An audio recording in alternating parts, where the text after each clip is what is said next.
J'étais dans les environs de Berchtesgaden, j'ai été jusqu'au Nid d'Aigle, d'ailleurs, qui avait été en partie démoli par les SS.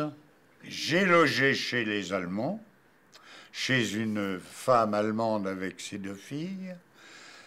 En général, les civils étaient pratiquement 2 sur 3 veuves. Il n'y a pas eu de joie apparente, hein. Puis nous, on n'avait pas de détails non plus sur la paix. Il ne faut pas confondre l'arrêt des combats et puis la paix, hein. Il se passe beaucoup de choses entre-temps. Il y a quand même eu des gens chez nous qui se sont fait tuer, hein.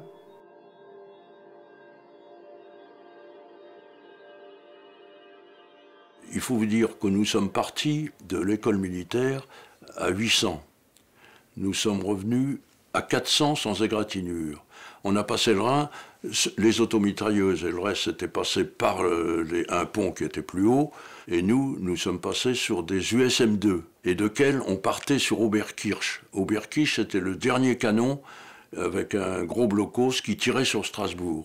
Et nous, on est descendus sur Constance, ça a duré une dizaine de jours. Le 8 mai 1945, nous étions à Constance. Là, ça a été le moment où on se met à dire « je respire, enfin c'est terminé, je n'ai plus aucun risque ».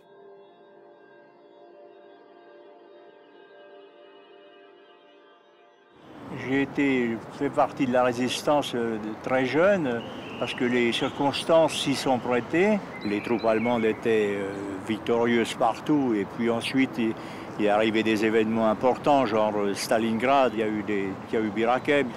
La chose qui nous a frappé le plus, ça a été le retour des déportés.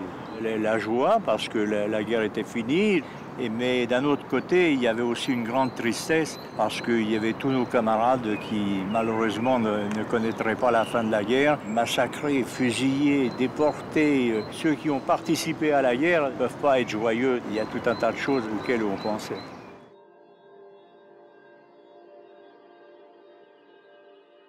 Le 8 mai, je me trouvais dans un hôpital dirigé par les Russes.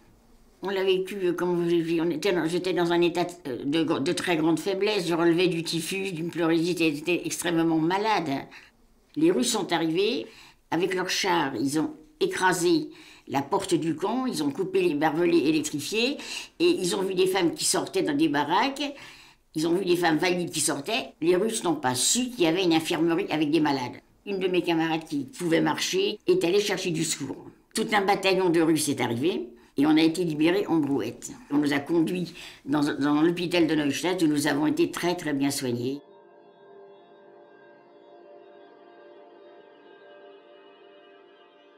Je fais partie du premier groupe de la classe 42 qui a été livré par les chantiers à l'Allemagne.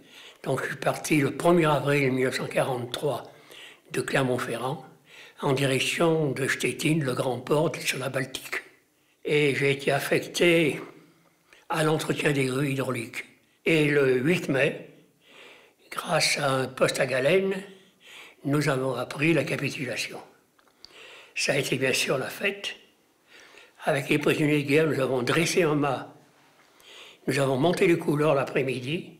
Nous avons entonné la Marseillaise et c'était la fête toute la nuit.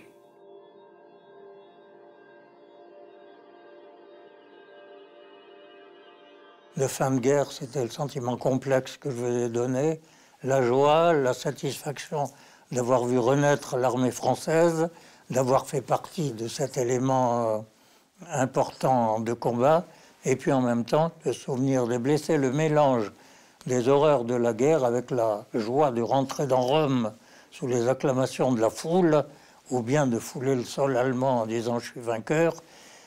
Oui, j'ai à dire que j'ai ressenti ça. J'étais heureux parce que j'avais participé au combat, j'avais participé au danger, j'avais relevé mes camarades et essayé de les soulager, et j'avais tué personne.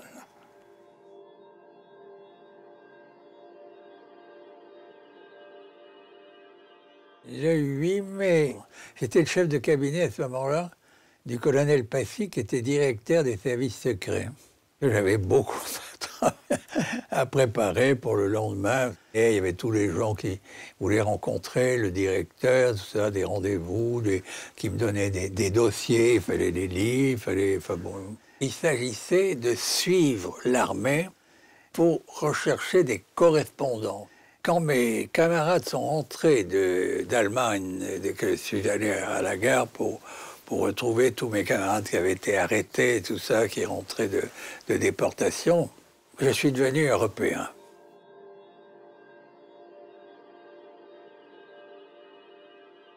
D'une part, nous vous aidions les évasions vers l'Angleterre, et d'autre part, nous fournissions des renseignements aux Anglais à Londres.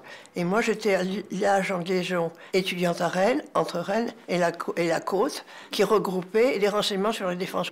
J'ai été déportée, j'ai été arrêtée d'abord à Rennes, 22 mai 1942, avec 13 membres de notre réseau. Nous avons été transportés, nous étions 58 femmes, NN, nuit et brouillard. Nous avions été emmenés à Ravensbrück. On a entendu les cloches sonner, vous savez, sur une petite île bretonne. Et on a réalisé, c'est la fin de l'horreur.